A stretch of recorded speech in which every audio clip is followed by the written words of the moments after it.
ఒక రోజు రాత్రి పోతన గారు పడుకుని ఉండగా ఇంట్లో గజ్జెల చప్పుడు వినపడింది. ఇదేమిటి అందరూ పడుకుంటే గజ్జెల చప్పుడు వినపడింది అని పోతన గారు దీపం పట్టుకుని వెడితే ఎదురుగుండా నిలబడి ఉంది సరస్వతీదేవి. అది కూడా ఎలా నిలబడింది, వెక్కి వెక్కి ఏడుస్తూ కనపడింది. ఆయన అమ్మవారి కాళ్ళ దగ్గర కూర్చుని, అమ్మా ఎందుకమ్మా ఏడుస్తున్నావో, నా నట్టింట నిలబడి దేనికి ఏడుస్తున్నావమ్మా అని అడిగారు. పోతన భాగవతాన్ని అంకితం ఇచ్చేస్తావా రాజులకి అని అడిగింది ఆవిడ.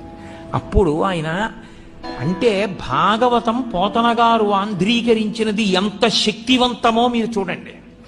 ఇంత గొప్ప స్థితి ఏ భాషకుందండి తెలుగు భాష ముందు. సరస్వతి నిలబడి అడిగింది, ఏ భాషలో ఏ కవిని అడగలేదు, ఒక్క తెలుగు భాషలో పోతన గారిని అడిగింది అమ్మవారు. చెప్పుకోవడం చేతకాని తన మంది కాబట్టి తెలుగు భాష వైభవం ప్రకాశించదు. ఏం అక్కర్లేదమ్మా, నిన్ను పట్టుకెళ్ళి అలా కర్ణాటక కిరాత కీచకులకు అమ్మను త్రిశుద్ధి